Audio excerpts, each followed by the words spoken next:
Welcome. Let's continue the tutorial on statistics. In this episode, we are still continuing with the mean of distribution of a data. The mean of a data. In the previous lesson, we did the mean of data that are not calculated in the frequency distribution table. Now, here we are going to take the mean of a grouped data. So we are considering the frequencies of distribution table as we are saying with the marks, the class mark as the x1, x2. We stand for any number. It could be 10, it could be 11, 12, 13 in that order as in increasing order. And their corresponding frequencies. So we know if you are having a list of number or range of numbers, when there is a repetition of numbers, definitely their frequencies will also be indicated. So the mark will be represented in one table, then the frequency will also be represented. And if a question is asked on the mean, then we need to also represent the total number of what? The summation of all the numbers. All right, we can take this from the previous lesson where we said that the mean represented by this is the sum of adding all the values of x. In this case, adding all the values of x. That is the summation of the values of x divided by the number of entries. How many numbers are you adding? There are n number of them. So we divide by n. That was what we have. Now, we can see that when you are given a list of numbers for x, if your x values are given as in, let's say, 4, 2, 4, 3, 1, 4, 3.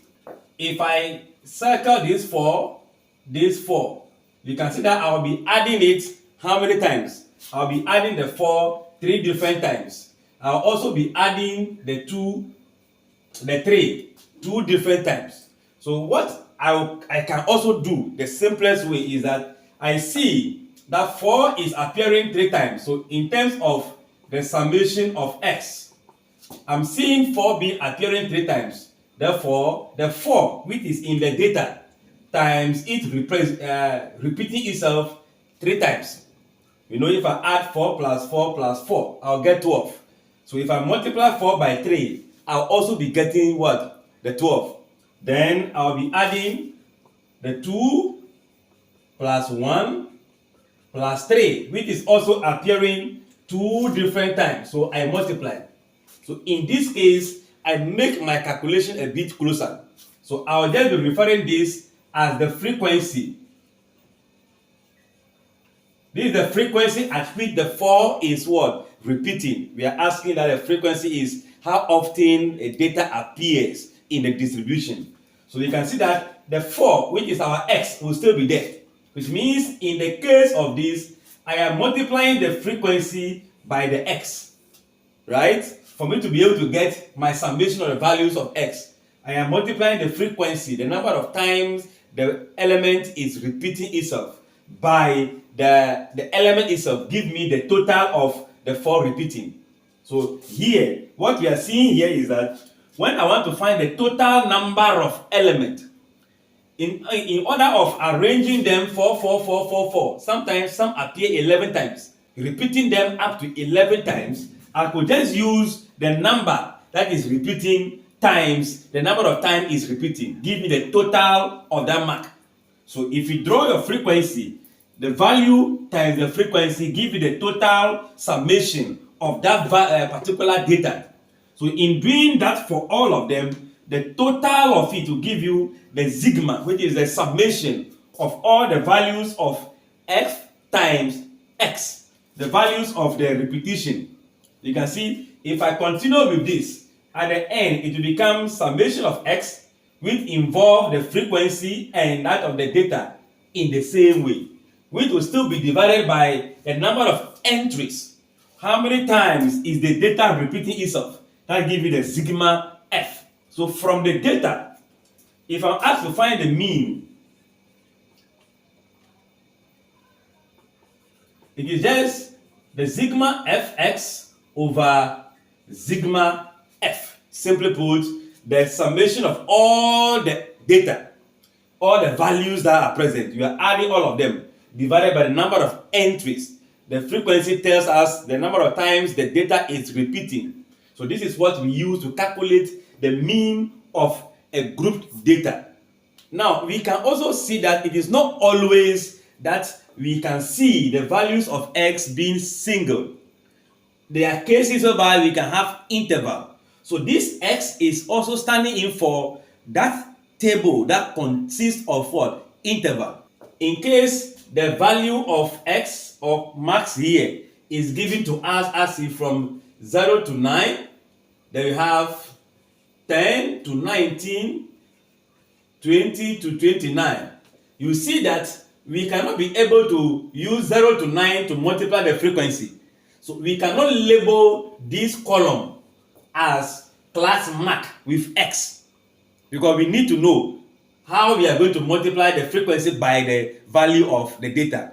So what we do is that this become the class interval that will give rise to class mark, which we normally call the class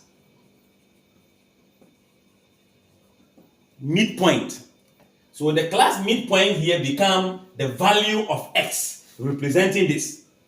So that whatever I have, I am adding the lower limit and the upper limit divided by 2.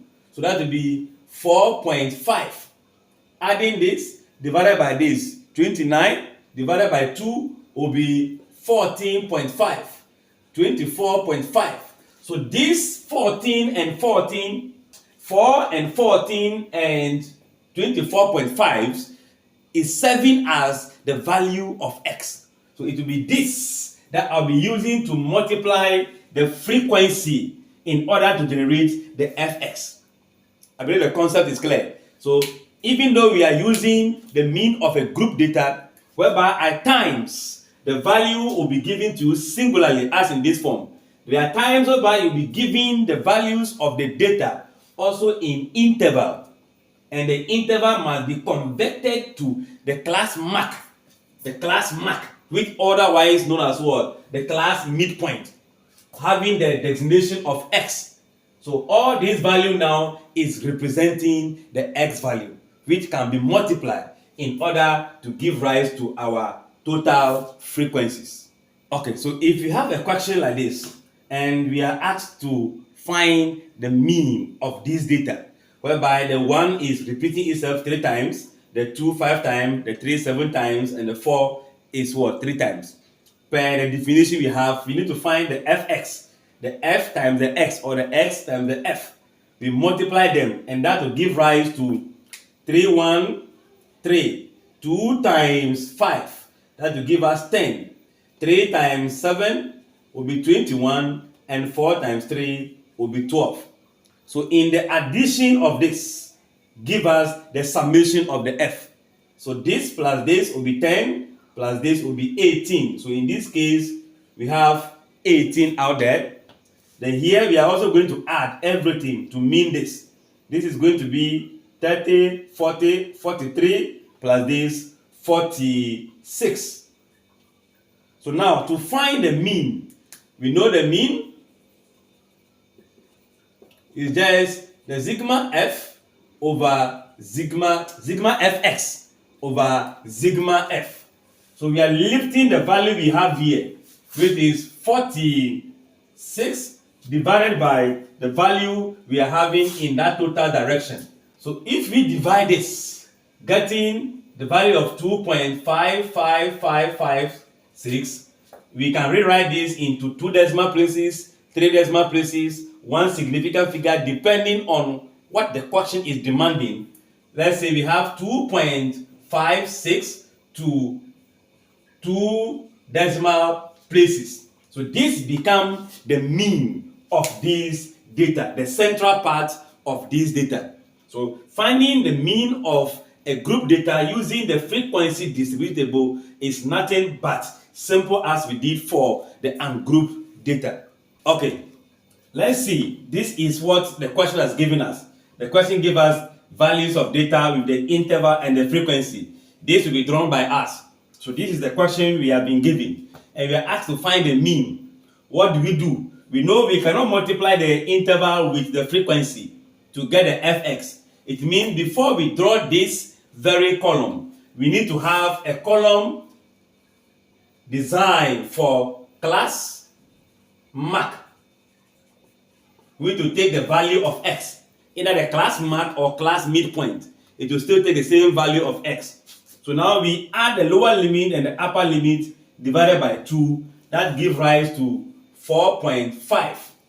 Then if you add this also divided by 2, you will get 14.5. And in the case of this, you will get 24.5. So you know we are not looking for the values of this as in total. We are only looking for the values of this. That is why this table comes before the fx. So now we are going to use the f and the x in multiplication.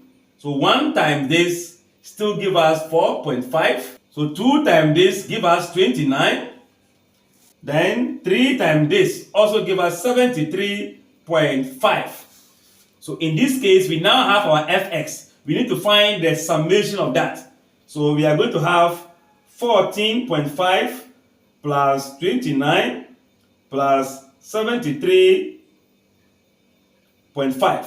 And that will give us 117 as the summation of all the fx. Then here, if you add this, you get 6. All of them, it give you 6. So in finding our mean, which is the sigma fx over sigma f, we are only lifting the value we have here as 117 divided by the value we have here, which is 6. And if we divide this, it gives us 19.5. So 19.5 becomes the mean value or the arithmetic mean or the average of this data. So in all, finding the mean from either group data or ungroup data, we can be able to relate this with group data and relate sigma f at sigma x over n for ungroup data. Good. Thank you for watching. Like, share, and comment. Come back for the next episode where we take the median and the mode. Bye-bye.